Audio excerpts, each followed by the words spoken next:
stand for the flag.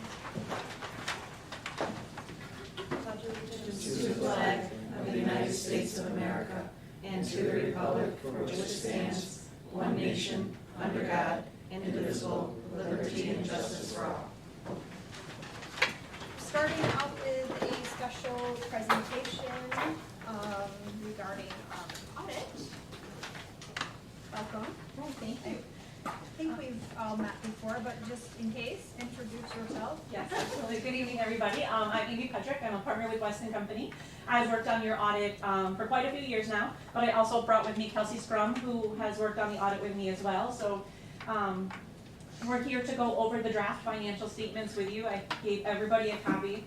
I'm going to go over not every single page, but some highlights. So if there's any questions at any point in time, please just stop me and I'll go over anything more in detail that you would like.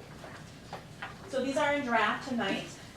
Once the audit committee / board of ed approves them, we'll finalize them. Kelly will send them off to the state controller's office, state education, and then we'll also send them off to the federal government for the compliance audit with the grants. So I will say the audit went very well this year, as it has in the past. I'll go over the few minor management letter comments in the back, but Kelly got us everything that we needed. A bunch of stuff came in advance, so we were able to go through everything efficiently and come here today with the due date of the financials not being until October 15th. So in good shape there with the books and records. So the first couple pages of the draft audit report are pages 1 through 3. And those are one of the fewer pages in the report that are those of Weston Company that are ours. These are our opinion on the financial statements. The financial statements themselves, we do put them together and make them pretty in this format, but they are management's financials. So, but this page is from us, and it says at the top, we've audited the financial statements of the district. And the second paragraph, in our opinion, the financial statements present fairly. So that's a clean, unmodified opinion, the highest opinion we give as a profession and what the district has received in the past. The opinion further goes on to talk about management's responsibility. My responsibility as your auditor. It's all pre-formatted CAN language that we are required to use. Then after the opinion, pages 4 through 12 are management's discussion and analysis. What this is supposed to do is it's supposed to give the reader a brief snapshot of what happened in the district during the year. Provide the numbers in some comparative format, in some graphical representations of your revenues and expenses, but it can be a little misleading if you just pick this up without understanding the context of some of the different reports. When we see right at the beginning that we have a deficiency in net assets of $33 million, which I will explain and we've talked about in the past, it's the long-term liabilities that we're not allowed to fund through New York State. But our fund balance, the second line down, our general fund balance is about $3.3 million. So that's a much better picture than the deficit that we have because of our long-term liabilities. And West Canada is not alone in that deficit position. Most of our school districts that we audit are in that position due to some long-term liabilities for post-employment health and dental benefits. But one of the things in the MD&A is it does give, so if you jump to page 9, it does kind of show, and these will be nice and pretty in color on the final copy, but it does show how your revenues, how you generate your revenues, what comprises most of your revenues. You'll see most of it's in state aid, second in property taxes, and then the breakdown between the rest, and then your expenses. Obviously, as you would expect, most of those expenses are all in instruction. We have some general support, which is administration, overhead for the buildings, school lunch program, transportation, etc. Then after that, and the MD&A, you have the actual financial statements, which start on page 13. 13 and 14 are what we call the full accrual financial statements. In accounting language, but what that really means is this a long-term picture of the district. It takes all your long-term assets and all your long-term liabilities and puts them on a financial statement so you can see the long-term presentation of the district. But there's some things on here that the district really doesn't have any control over. They're not allowed to set money aside for. So if you go a little more than halfway down the page, you'll see other post-employment benefits payable, and it's that really large $50,827,018. It's a large liability. You hire actuaries to value this number. It is your health and dental benefits that you are promising to current employees and retirees out into the future.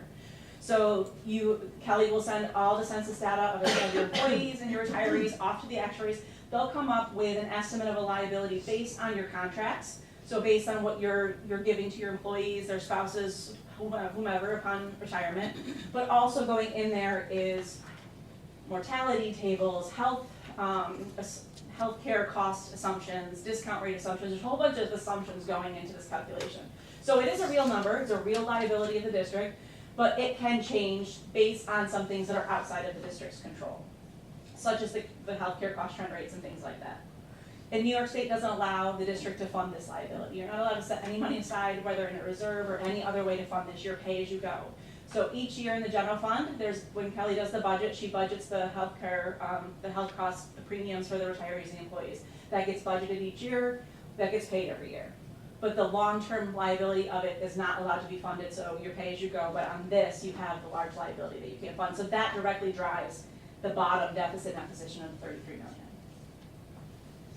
But also on here, you have your long-term assets up near the top, capital assets net of depreciation, and your buses and your buildings and all the stuff that goes into the actual fixed assets of the district. Then jumping ahead to page 15. If I were a board member, this would be the page that I would probably focus on the most. This is how the district is required to keep its books and records. It's the different funds. So you have your general fund, which accounts for most of the activity. You have a special aid fund, which is your grants. In here are the winding down of the ARP and the ESSER funds, as well as your Title I, your special education grants go into here. Your school lunch is the operation of the school lunch and breakfast program. You have a debt service, which can be used to pay down debt. Your capital fund, which is for any capital projects that you have. And as miscellaneous special revenue was where your scholarships are. So all combined, all these funds, you have a fund balance in total for all funds of 4.1 million. General fund specifically is 3.3 million. So you'll look at our total assets in the general fund. I'm going to start that first column on the left is 4.1 million. A lot of it is in cash. We'll receive some funds back from the state and federal government that were owed at the end of the year to get to the 4.1. Overall, our short-term liabilities, not including that long-term OPEB, are about 825,000, and our fund balance is 3.3. Our fund balance is comprised of some reserves. There are some reserves that New York State allows districts to set money aside in. We have a reserve for workers' comp, ERS, and TRS. The assigned fund balance is what you're using to balance your next year's budget. So when you're doing, yes? What's total government funds mean? All these individual funds added up. So it's each of the operations of each fund gets added up into the right-hand column. So your assigned fund balance on the left in the general fund of 2.1 million, most of this is what you're using to balance your next year's budget. And then unassigned is the fallout of the rest. Last year when I was here presenting, this number was over the legally required, slightly over the 4% fund balance. You're not allowed to have more than 4% of next year's budget in this, for New York State, in this number. We've dropped down to 1.2%. So we went from one extreme, now we've dropped down. And in talking to Kelly, some of that is due to the timing of the BOCES payment and receiving the BOCES aid. But that's a really, it's a low fund balance. And that's kind of there for if emergencies arise, if something happens for the district that you need to do for the health and welfare of the students, something unexpected is where you would pull from this. So you've really been pulling from your fund balance, and you really pulled a lot this year to reduce that unassigned down to 1.2%. Your special aid fund has no fund balance because all your grants are on a reimbursement basis. So Kelly spends the money for the ARP and the ESSER funds. She gets that same amount back from the state government. So those are always, the revenues and expenses will always match, and we're not going to have fund balance there. Your school lunch, the fund balance has a deficit of 52,000. That's improved over last year. We had about 100 and some odd thousand deficit last year. Going community eligible and having those extra reimbursements really did help our fund balance in the school lunch fund, so we're decreasing that deficit, which is good. The debt service fund has 192,000 in it. Like I said, that's really just funds that were left over from prior projects, and that 192 can be used to pay down debt on those projects. In your capital fund, you did bond like this last year in 23-24 fiscal year. So you bonded the construction project and you bonded your buses, so now we have a positive fund balance where last year it was negative because we hadn't permanently financed those projects yet. And then your special revenue fund, which is your scholarships, has about $55,000 in it. The next page is just a bridging statement taking you between the short-term and the long-term financials. But if you go to 17 is the income statement side of what I just went over. So what I went over was the balance sheet. This is gonna be your income statement by fund. And you'll see on that left-hand column, 3 lines up, where we decreased that fund balance about $1 million this year in general fund, which is why we got to that 1.2%. Our grant revenue, state and federal grants and special aid, is about $2.6 million. That's gonna drop as well significantly this year because the ARPA and the ESSER funds have run out. They're ending. You're not gonna have that extra funding. So this is gonna go down probably about $1 million or more next year in this fiscal year that we're in, 24-25. And like I said, school lunch fund, a couple lines up from the bottom, we did have a positive 66,000 in there, so which was good, and it reduced that deficit. And then you'll see that we bonded about $5.5 million in a capital fund. Those are our bus bonds and our bonds for the projects. Any questions on the balance sheet or the income statement for the funds? What is an ideal percentage for the fund balance? You want to get to that 4%. Oh, That 4% is where you want to be. I mean, there are many districts that are over, there's some that are under, but New York State says you can't be over 4%, but having that maximum saved is really important to have. I mean, you guys do have some reserves, which is good, but you're not fully stocked in reserves, so if something were to arise that were unforeseen, you don't have a lot of savings to pull from.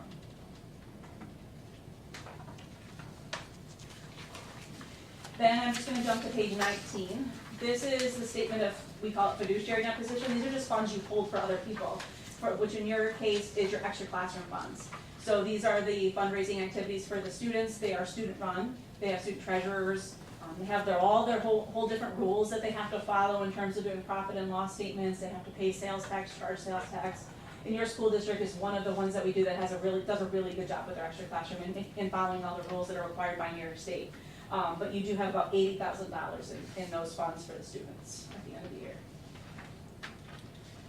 Then after that, we have pages 20 through 45, which are the footnotes to the financials.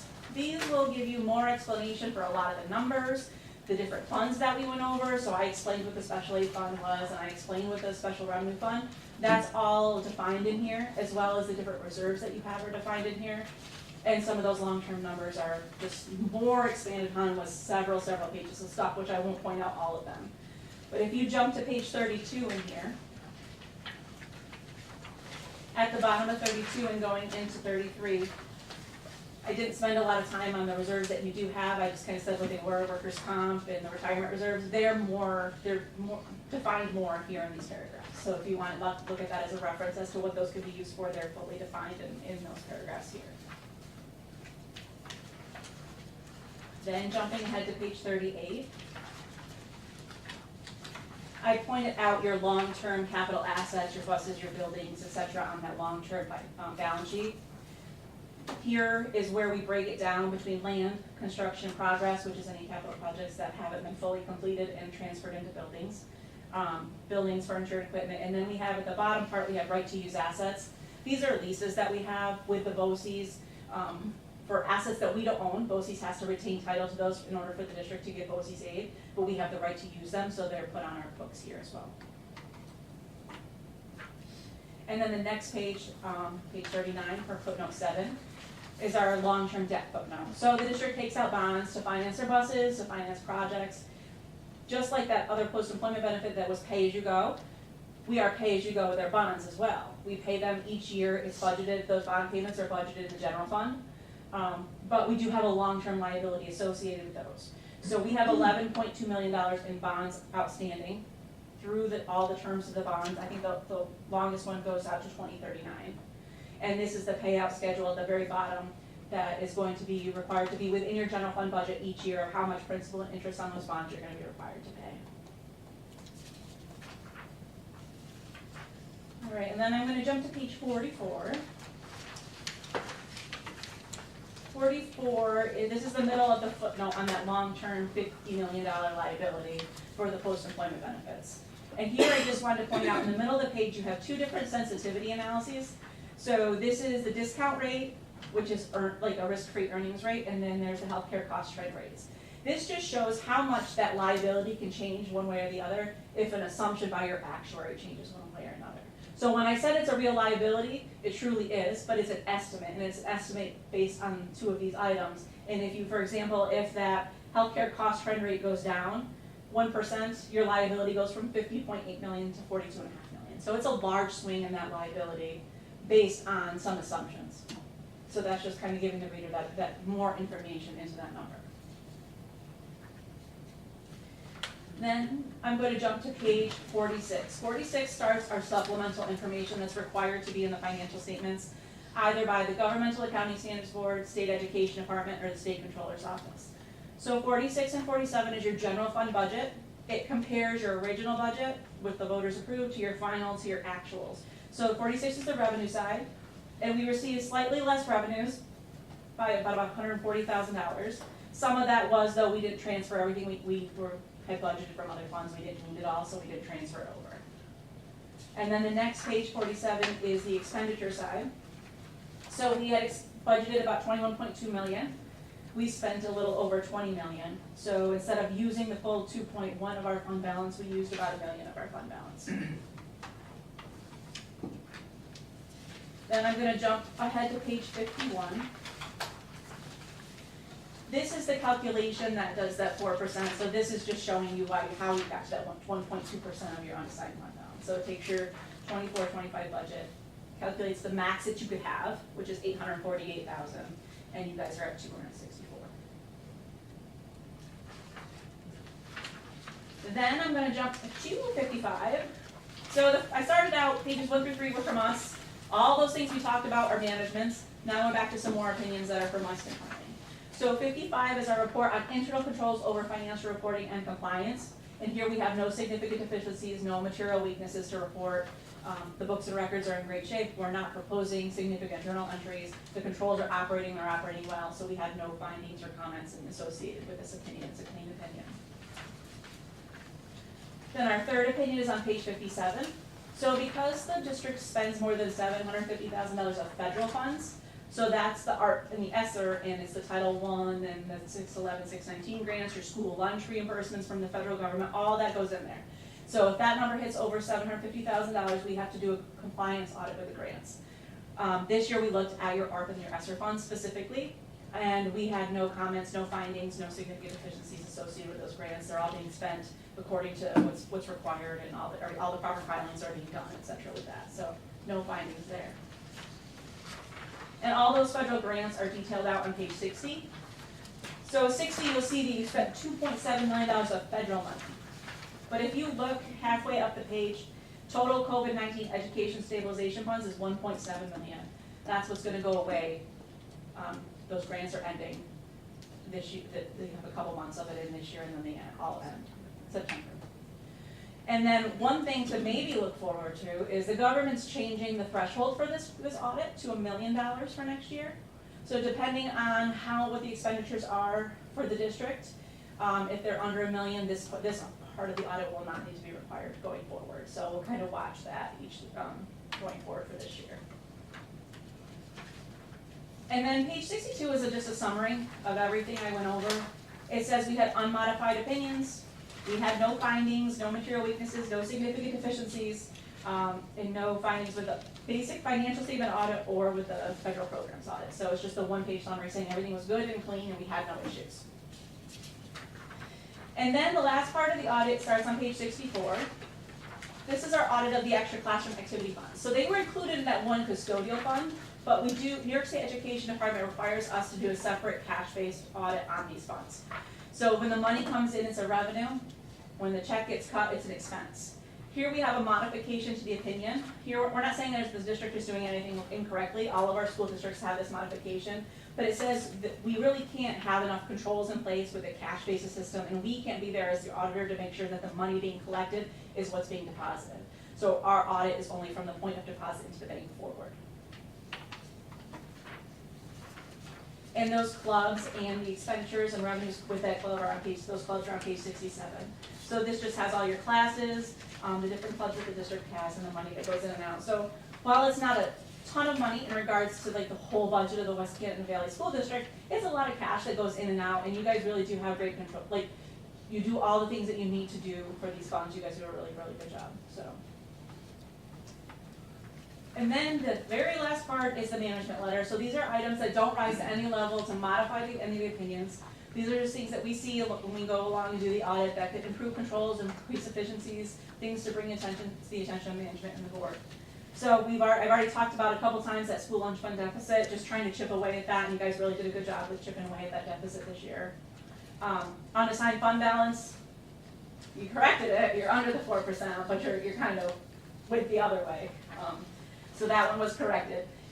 Payroll testing, we come and we look for controls over payroll, we make sure all the approvals are there, we have proper I-9s on file. So this year of the 40 that we looked at, we noted one instance where there wasn't a signed I-9 on file. Again, nothing significant, but you want to make sure you have all those on file in case the federal government does come in or the state government comes in and audits that.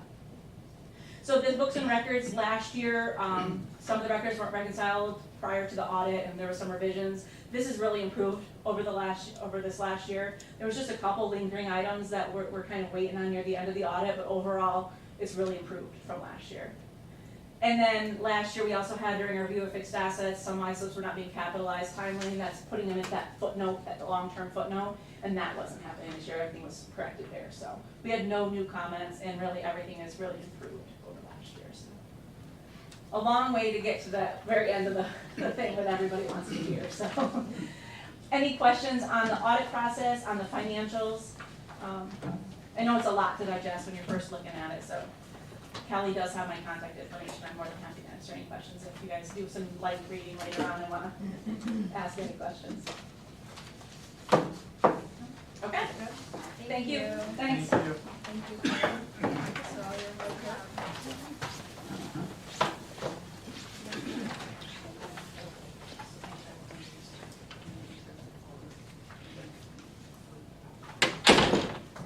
Okay, we will hear from the administrators. Mr. Hoban, do you want to give us your report? Sure.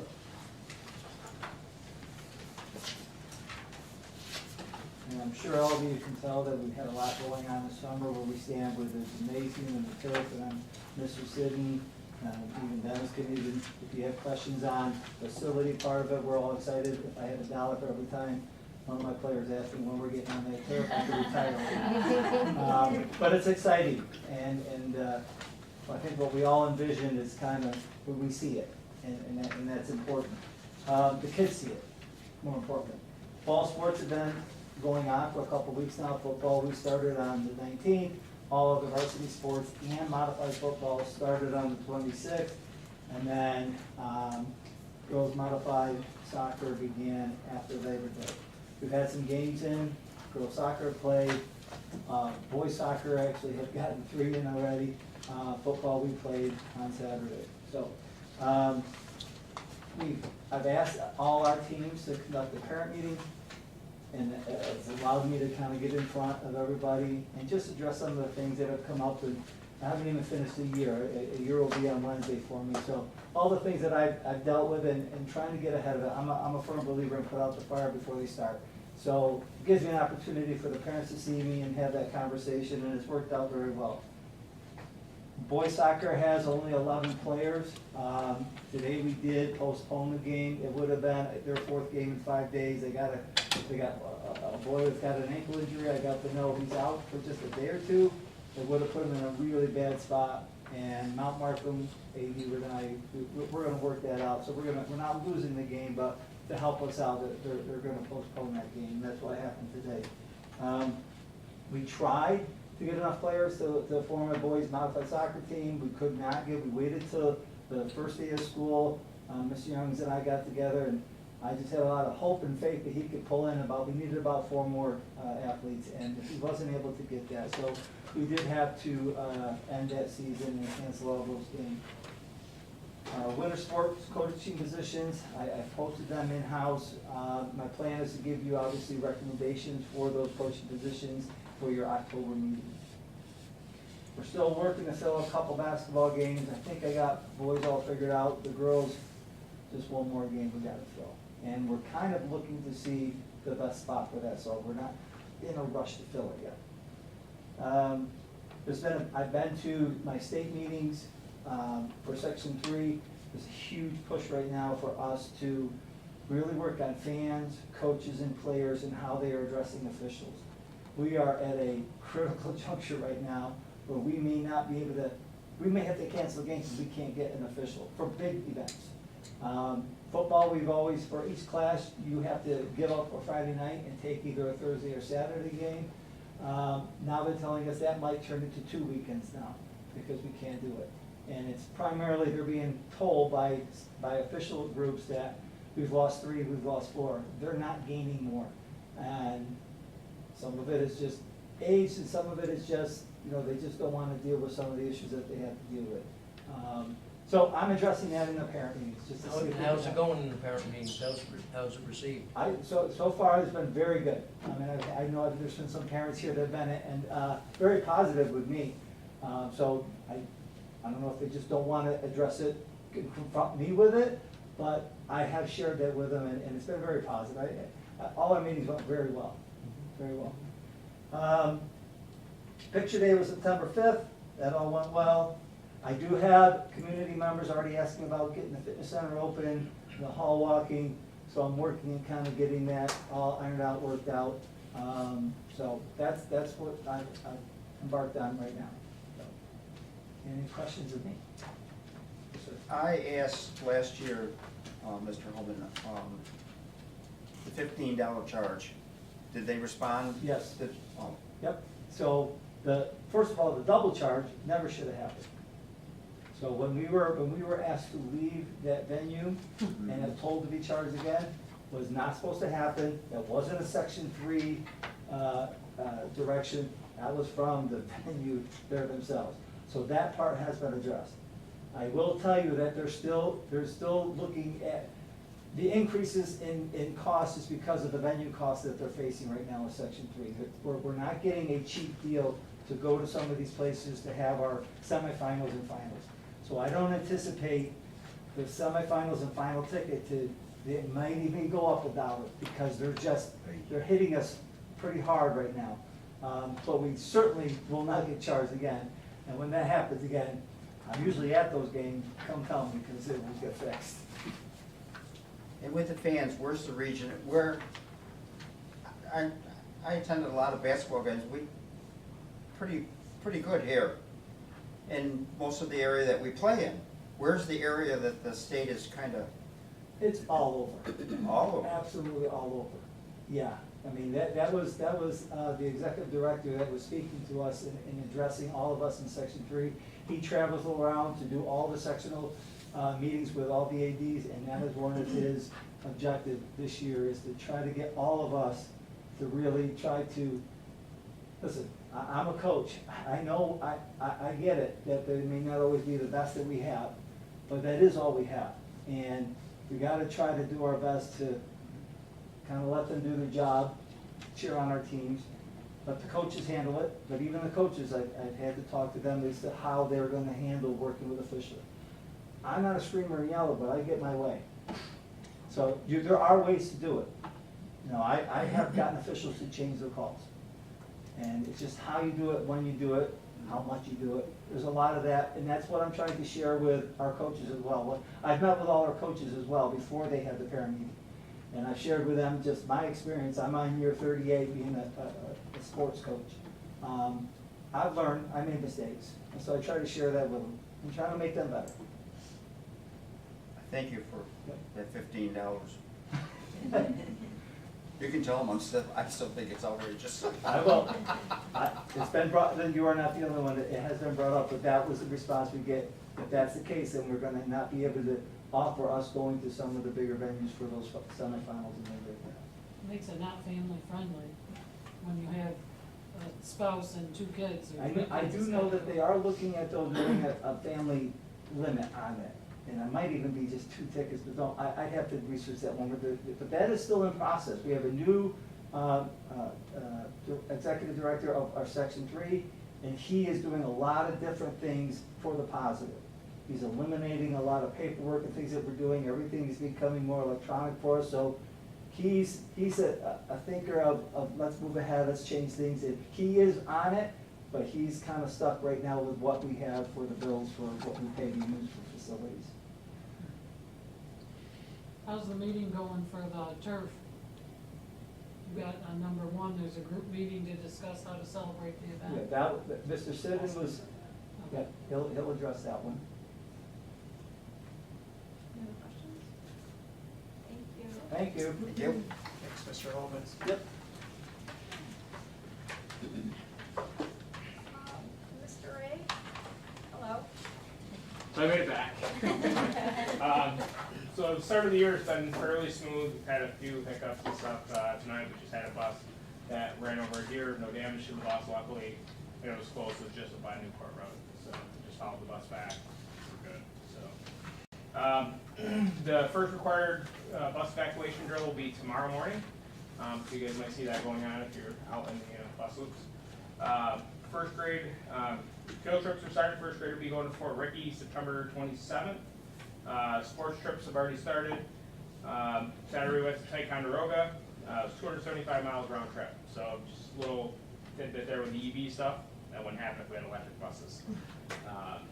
So, you know, as that goes forward, I don't really know what we're gonna do. EV stuff, I don't have any new update on any of that. No other requirements from the state at this point. I'm sure they're still going through our paperwork from what everybody in the state filed last month. 3 new buses that were all delivered. 2 of them are here. One's back at the dealer for some warranty stuff already. We go through them when they come in, look through them. These ones, I think because the production changed, there was a little more than normal. There's about a page and a half of things that they had to track before we can use it. But going forward, the 3 buses that were supposed to come in this summer and then were pushed out till maybe February, March, actually look like we might be getting them November, December. So they're built in Oklahoma, they're just waiting for transit. So they'll get transit to here and then they'll get inspected and gone through at the dealership and then delivered to us. So, which is a good sign. We were like a year and a half out, now we're about a year out. So maybe we can get that pushed back to the normal like 8 month is the hope. Our newest driver that we hired in July resigned, went to another district. They offered him a little more money, closer to home. That seems to be a big deal with the driving industry, is people are getting to be a little more competitive. People are paying more in other districts, maybe closer to their homes. So if somebody's not a local from here, you know, they're kind of bouncing around. I've noticed that a lot in the last couple of years. So a turf project, bleacher foundations are all installed, retaining wall and sidewalks completed. The foundation for the scoreboards will be poured tomorrow morning. Some fences started to be installed. I don't know if some of you guys might have seen that. They're going to try to piece this in between some projects that they have, so it might look a little goofy as they're doing it, you know, in certain sections. The track's being cleaned and prepped right now for next week. They're going to come in next week and resurface the track. Material for the bleachers are expected to be delivered here on Friday, which is a little bit sooner than what was initially inspected. And they'll start installing that stuff on Monday. Everson should be here the week of the 23rd to move the scoreboard. So that project's coming along well. We're lucky that the materials are going to be here a week earlier, so hopefully everything will be ready for that first game. So ground stuff, pesticide letter that was in the newsletter. Some people were asking about that. That's a mandated notification that we're required to do. I can't remember the exact name of the law that was passed, but DEC requires us to do that. We have a specified licensed person on ground, which is Shelley Maxwell, and parents will fill out that form and send that to her, and then we keep that on file. What constitutes an emergency? You guys would determine that, the board. Give me a hint. It's got to be brought to our It attention. would have to be very major, so an infestation of like maybe grubs or something like that, but it'd have to be a major infestation. And then I would still recommend to you guys that we call the DEC before we do anything. Right. So. Then as far as the fields go, both football fields are all lined, the practice fields, the practice soccer fields are lined, and the cross country's been a bit of a battle with the storms we've had over the summer. We have a lot of down trees that they've been cutting up and removing, and just limbs that are falling and stuff. So if anybody walks down there and sees anything, just give us a heads up, because there's a lot of trail system down there. Any questions? Thank you. Thanks, Felix. Sure. We had a first few great days of school, so everybody transitioned nicely, a lot of smiling faces. I think kids were ready to be back and back into a routine. Pre-K started today. It was a great start. We also started our STAR testing today with grades 1 through 6. We've added some new assessments this year to include the STAR CDM and the STAR phonics, just another piece of data that we're gonna use to help with our driver instruction. Also this year, we're gonna be implementing 2 new reading series. At the K2, we've adopted Foundations and Geodes, and 3 through 6, we're gonna start doing CKLA Amplify. So those we'll be working this year to get those up and running and implemented. Our open house is a week from Thursday. It's 9/19 at the elementary school. On 10/1 is Kindness and Chalk Day. It's a day where students are gonna go outside, they're gonna flood the sidewalks with positive words, phrases, images, and really, it's just to kind of, anything that speaks love and peace and acceptance, and just get a smile to somebody's face when they come in and they see the sidewalk. And the PTO has purchased chalk for us to use that day. So we're looking forward to that, and I invite you to stop by and see the sidewalk. Hopefully it doesn't rain. If it rains, we'll have to have a rain date. And on October 1st, we're also kicking off the 24-25 honors program down at Herkimer BOCES. We're gonna start with grade 4, Creative Crafting 101, Writing and Drawing. So we have that to look forward to. And also Care Closet update. We started working on our Care Closet. We've gotten lots of donations so far, so we're hoping to have it up and running soon, and I'm going to invite you to come over and take a look at it when we get it pretty much set. That's it for now. Is the open house, kid friendly? Yes. That sounds weird, but I've had people ask me if do kids come with their parents. You know, I wasn't here last year for it, but they did. I believe they do. Yeah. I had a conversation with somebody today. And when's morning program starting Oh. for, This week. So families Wednesday, are Friday. invited, yep, starting this Wednesday. Students started morning program today. Families and community members are invited starting this Wednesday and Friday here and out for the rest of the school year. have we thought about adding another day? A long time ago, it used to be every day, and then COVID hit, when it came back, we went to just 2 days. We Have you can thought of definitely another day? have a discussion about that. And our theme this year is Once Upon a Time at Morning Program. Thank you. Thank you. Mr. Buckles, So yeah, so we had our 7th, 8th grade orientation to kind of start off the school year on August 27th. We had about approximately 90 students. So I think there was about 6 students that Wow. didn't show up to it. The rest all came. We played some kickball. They had a chance to walk around the school, look at their schedules. We had a 7th grade meeting in the auditorium. They tried their lockers, someone put stuff in their lockers. So it's a good event that we started a few years.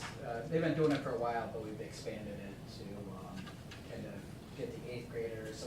And we invite our new students as well to the district, to give them that kind of comfort to come in, you know, not be here the first day of school, actually be able to kind of walk around and see things. So that was great. You know, the teachers, you know, a great job interacting with the kids, you know, parents. We handed out Chromebooks that night as well, which alleviates a lot of, you know, stress and time the first morning of school for those students. They come in, they're all set and ready to go. So that went well. First week with school went well also. We had our class meetings on Thursday and Friday, so I met each grade level, kind of went over expectations, each grade level with, you know, 11th, 12th graders, we talked about driving and parking, and seniors, we talked about senior trip, and other stuff as well, just to kind of get them acclimated back into school, any changes that we may have had this year, and just updates. I met with Annalise Grabowski regarding like senior privileges. She's our student council president, senior class. And we're looking at painting parking spots. So that may be happening this Sunday, just so the parking lot's clear. Get some doing that, the conversation about expectations for that as well, and just have fun and, you know, be exciting for their senior year. And we discussed the senior trip a little bit and just like funding where they're at and where they need to be if they wanna do certain trips. 8th graders will be voting this week, I believe on Friday, of whether or not they wanna go on their 8th grade trip. That's funded by the class. The past several years, last year they had to pay for it, but the past several years we were able to use from funds from our school improvement plan to fund that trip, but we've had to shift to students paying for it, so they now have to vote whether or not they want to spend their money on that. And in that meeting, we discussed the fact that, you know, this money would be taken away from future prom and senior trips, so you can spend it now, but you'll have to raise it later to get to where you need to be. So we did that. Our open house is September 26th, 6:30 to 7:30 here at the high school. For parents to come in and meet with teachers. Other than that, it's, you know, it's been busy but fun. Kids are great. They're happy to be back. Just a great school year so far. Questions for Mr. Barker? For the senior parking, if you're doing, not everybody drives. We're gonna allow them all to paint spots. We're clear with them that, even though you're painting a spot, it's not like you're necessarily your spot. Their creatures have it, they park in the same spot every morning, without picking spots, because they come at the same time, they just have that habit. So we're gonna allow, you know, those students who maybe don't have a car, if they wanna engage in the painting of the parking lot, do that as well. Yeah, it's gonna be supervised. Yeah, we'll work on something. Just make sure everyone knows. A little extra. Yeah. We're bringing back things, but also I feel that we gotta give students the opportunity to do the right thing also. We have a great group of kids this year, and just talking to them, they understand this. I was very clear that this chance can be ruined for all future classes on how this works. And, you know, there's gonna be other stuff they wanna do in the year, that they're kind of thinking about, that, you know, they'll think twice before they really do anything, because they know this is kind of a ground setter for other stuff they wanna do. So I'm confident that we won't have any issues with that.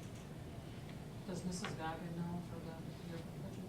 She wants Yeah, to we'll have switch on somebody to there take to some. take some pictures, and I'm sure kids will take thousands of pictures of their phones. That's all they do is Yeah. take pictures. You'll see every picture probably, you can sit at home and probably see them all online by the time you get, midday. Thank you.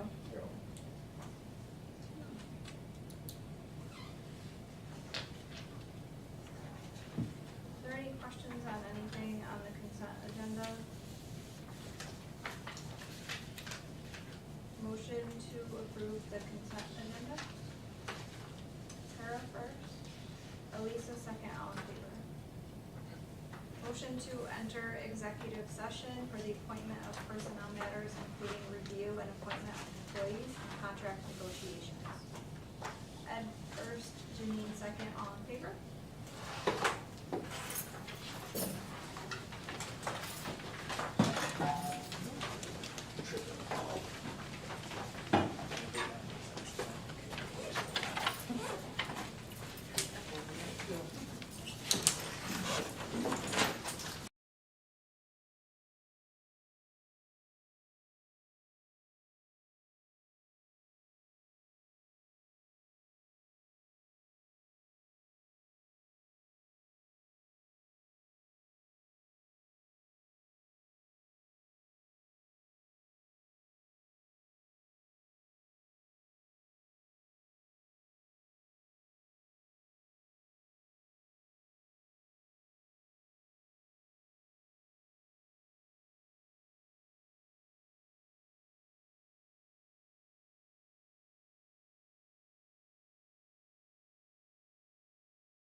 Okay, welcome back, starting with the personnel report.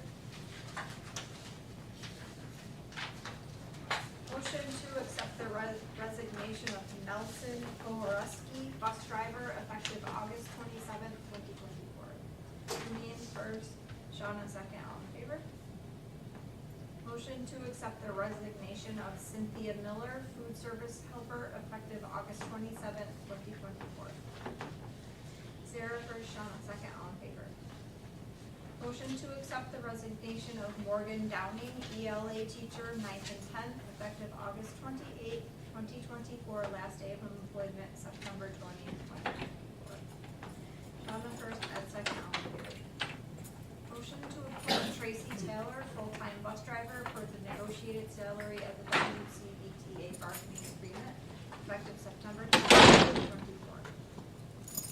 Sarah first, Elisa second, all in favor? No?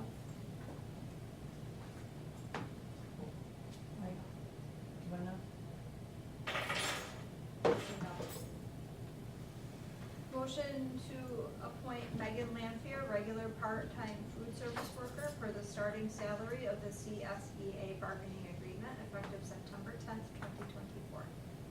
Janine first, Peter second, all in favor? Motion to appoint Linda Miller, regular part-time food service worker, for the starting salary of the CSEA bargaining agreement, effective September 10th, 2024. Janine first, Shawna second, all in favor? Motion to appoint Michael Zano, substitute monitor, for the starting salary of the CSBA bargaining agreement, effective September 10th, 2024. Elisa first, Janine second, all in favor? Motion to appoint Elizabeth Morgan, substitute teacher, teaching assistant, aide monitor, 7 through 12, as per the district approved rate sheet, effective September 10th, 2024. Sarah first, Shawna second, all in favor? Motion to appoint Curtis Damone, substitute teacher, teaching assistant, aide monitor, K through 12, as per the district approved rate sheet, effective September 10th, 2024. Sarah first, Janine second, all in favor? No? No? 3 no? Motion to rescind the fall coaching appointment of Corey Young's head coach of modified boys soccer. Peter first, Ed second, all in favor? Motion to appoint Corey Young's volunteer assistant, boys varsity soccer. Elisa first, Ed second, all in favor? Motion to appoint Richard Dahmer, assistant coach, modified football, step 1 of the extracurricular index of the WCBTA bargaining agreement, effective September 10th, 2024, for the 2024-25 school year. Is that volunteer or?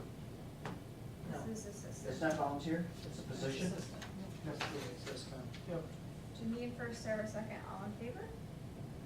Motion to appoint Logan Valerio, volunteer assistant, varsity football, effective September 10th, 2024, for the 24-25 school year. Janine first, Ed second, all in favor? Motion to appoint Peyton Smith, certified lifeguard, as per the starting salary of the CSEA bargaining agreement, effective September 10th, 2024, for the 24-25 school year. Elisa first, Shawna second, all in favor? Motion to appoint Rosalie Lanfear, certified lifeguard, as per the starting salary of the CSEA bargaining agreement, effective September 10th, 2024, for the 24-25 school year. Janine first, Elisa second, all in favor? Motion to appoint Scott Bonney, choral music, 7 through 12, for, all these will be teacher mentors, as per the WCBTA bargaining agreement, effective September 10th, 2024, for the 24-25 school year. Elisa first, Sarah second, all in favor? Motion to appoint Rebecca McCall, elementary special education, as per the WCBTA bargaining agreement, effective September 10th, 2024, for the 24-25 school year. Shawna first, Peter second, all in favor? Motion to appoint Kimberly Cristiano, elementary music, as per the WCBTA bargaining agreement, effective September 10th, 2024, for the 24-25 school year. Janine first, Elisa second, all in favor. Motion to appoint Dustin Poole, elementary teacher of 6th grade, as per the WCBTA bargaining agreement, effective September 10th, 2024. Did that read phys ed? No, No? he's He's a mentoring the mentor, six, he's teacher Oh, mentoring. he's mentoring a Yes. sixth grade teacher. Yep. Elisa first, Sarah second, all in favor. Can I interrupt? Do you have, and this might be we might have discussed this before, do we have a mentor leader? Mentor coordinator. Coordinator. overseas? Yes, we do. Okay. You appointed her, after the retirement last year. Okay. Thank you. Yep. A motion to approve the audit and corrective action plan.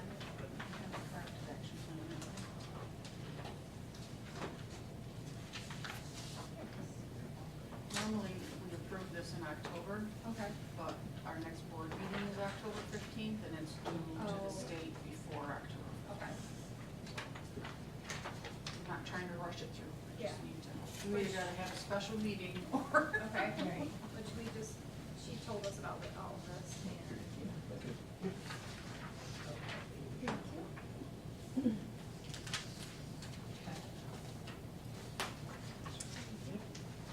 Motion to approve the audit and corrective action plan, Sean first, Sarah second, all in favor? A motion to approve the district's safety plan, which there are 2 drafts here, if anyone wants to look at them.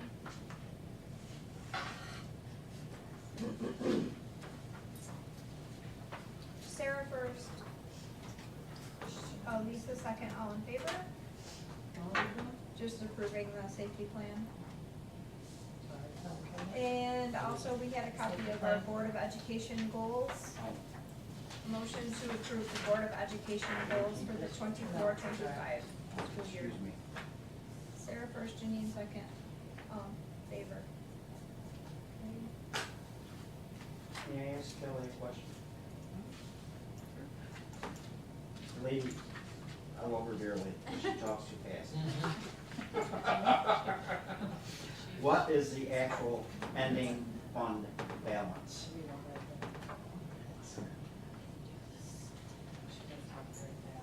She does, but she's nothing like her partner who talks incorrect. She's a very nice lady.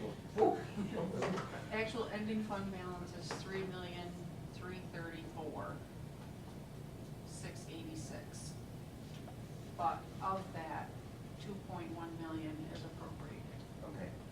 So the unassigned fund balance is 264,000. That's the number that has to be Yeah, under I got 4%. it. Thank you. I got one for you, Kelly. Sure. Upstate cerebral palsy tuition, could you tell me about that? That is for a special ed student that we have placed there. Is that an annual thing, or?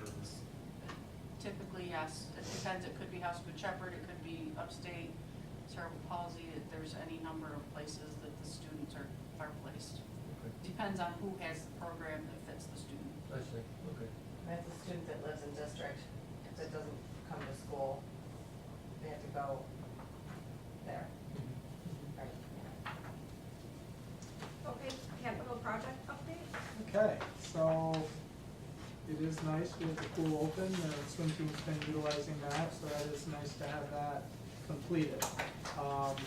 The field, I'm not gonna go into much more detail, everything's coming together, I know Mr. Holden stated, we're very pleased with the progress at this point.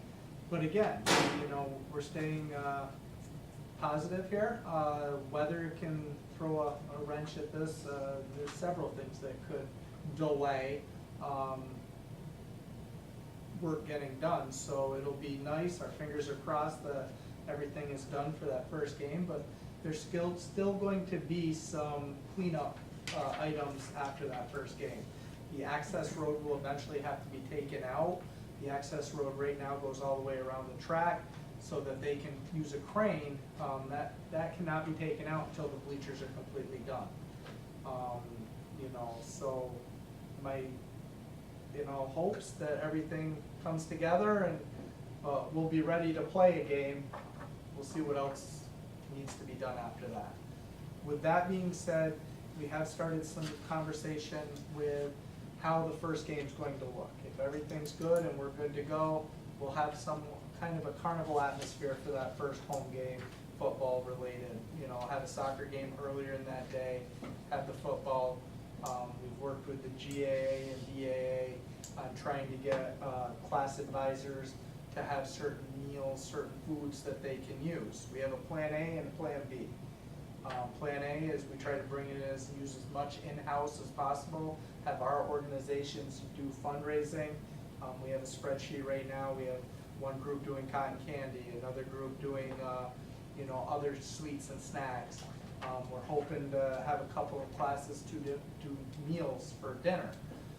With that being said, if we don't, then we also have plan B, and that is by Friday, we'll know if we have enough to do it in-house. If not, there is a food vendor out of Poland that we can get on site and have some meal options. That's not ideal for me. I want to do it in-house, but we have to have the volunteers and the people that are willing to do the meals. And I know the GA and BA's president, or who oversees that, is doing a great job trying to line all this up this week. We want it to be a fun environment. This is going to be a great add to the community, and I think that everybody is going to be happy when the finished product's there. But I can't stress enough, the finished product that we see on October 4th is not completely the finished product. So we have to be understanding that certain things are still gonna have to be done after that game. It's even like the grass seed and, but the fencing is coming up right now. It's going up. It looks great.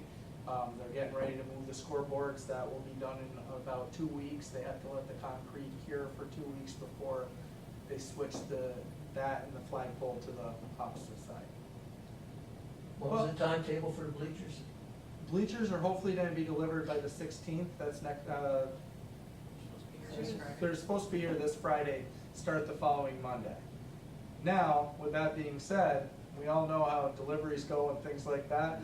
My email to you on Friday will state whether they're on site or not. But again, you remember, when we first started this process, when I got here, bleachers weren't even supposed to be in this year. It was supposed to be end of October, early November, let people sit. So this is all an add-on right now for the positive. But I just don't want to get everybody, if something happens and they aren't in, I want to be optimistic, but I also want to be real to tell you guys that there is a possibility that something might come up. Is there a wall against the bank, or is it open, like just dirt? No, there's a wall. There's a wall. There's a wall? Yes, there's a Okay. wall, and then the platform, they're gonna go Okay. on that, and then there's skirting that will go around, so there is a wall. No. It's a retaining wall, they had to put up, yeah. They had to put, I just wondered if there was a retaining wall in there. Yep, I couldn't think of the word. no, it looks great too. It's not in the old school. Any questions on any of that? But my goal is I wanna have as much in-house with student driven as possible, but it's nice to have a plan B in case we can't get that. So we Have any of the grades already committed? Like Uh, the senior class should be the first ones to be asked to be fundraising. I will follow up with you tomorrow, because I wanna look over the spreadsheet, but I have had a couple like drama put in for like cotton candy and certain They have organizations. contributions, Yeah, that's why, yeah. purple cotton candy. What about a chicken barbecue? That is, we're all in the works right Okay. now and seeing what we can do and how many volunteers we can get. But, Tina's kind of taking the lead on that, trying to organize the food stuff. And as things start to roll, I'll start to let you guys, I'll give you more details as they come together. We had Another one is, Patty Jean's they will do catering. But if you wanna do it in-house, that's totally different. Yeah, but if we can't find enough in-house, Yeah. then we're gonna have to Yeah. go outside. And they're in the district.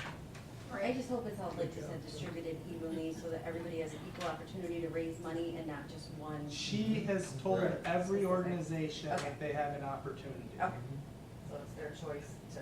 It's getting the kids to do it. We Right. don't have, it used to be, the parents would say, you're doing this on Saturday. That's no longer the case. They aren't, But we also have class advisors that need to be doing this too. so they have to push it and try to get the kids there and organize it. And as I get more information, I'll let you guys know where we stand with all this. And the class advisors are all in on this, they all know. They've all known what's going on because Tina had that conversation with everybody. The other thing, opening day, I was very pleased with opening day. I thought it went well. It was nice to see all the smiling faces. Kids seemed generally very pleased and very happy. A lot of highs, how was your summer? I love walking around and having conversation. There was a lot of that going on. Last year coming in January, it's always hard to come into a leadership role and at the halfway point. So it was very good to see it's from the start this year. I was very pleased with how the building looked. I think the custodial staff did an excellent job this summer. The maintenance staff did an excellent job. The building was in tip-top shape. So I'm very pleased and excited for another year. So the only other thing that I gave you a printout and I added it to mine was the student rep. It did pass. We will need a student representative on the board starting on July 1 of 25. That form I gave you guys was right off the press. I got that about 20 minutes before the board meeting from Urban and Palazzo. We have time to understand and we'll have discussion throughout the year on how we want this to look and how we want to progress moving forward. Any questions on any of the stuff that I just spoke about? If any of the kids commented on it? No, I don't even think they know, but I would look at maybe student council or class president, junior class president, that would come in their senior year and start, or the senior class president would, every July 1 would be the, something, they don't have a vote and they don't sit in exec. But it's more of accountability too. We want to hear from the students that walk our halls. So I think it's a great idea to have student Poland has one. representation. They've had one. My first school I worked at, Messina Central, had one. And if there's one last thing, I'd like to say thank you to Kelly for, every year the audit, and the job she does with the finances of the district, so thank you, Kelly. The 10/23 trunk or treat goes here at the school. Yeah, we did, What yep, is it, October 23rd? October 23rd is trunk or treat here. yep, at 4 p.m. We're doing a vehicle now. Oh, yes, I did tell her we were. So, I'll give you candy. yeah, if anyone wants to give candy or bring the vehicle and decorate it. You don't do anything, you did a phenomenal job last year. Oh, it was cute, I think yes, you it's did. cute. Thing enough. Could have a party in there.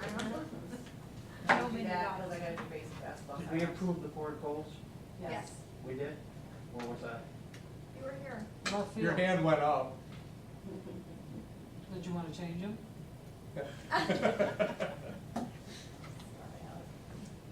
Okay. Better approve 'em. I sat through that no. class. Oh, jeez. Friday, October 4th will be the mandatory evacuation drill for students. Do they leave just 15, 20 minutes earlier than regular dismissal? Right.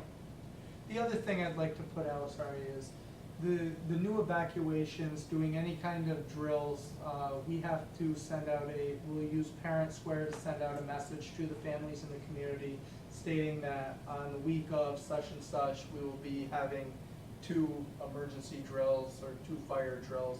Just, there has to be more transparency between districts and the community on no trauma drills. So that's something, as we get closer, we'll start sending out more correspondence to the community. Thank you. Monday, October 14th will be Indigenous Peoples' Day and schools closed. Tuesday, October 15th will be our next board meeting. October 23rd will be trunk or treat. Friday, November 1st will be early release for students and all county rehearsal. Saturday, November second is the all-county concert, and the first musical will be Friday and Saturday, November 8th and 9th, and it will be the Addams Family. That will be fun. Is Nathan in it? Oh, yeah. Public comments?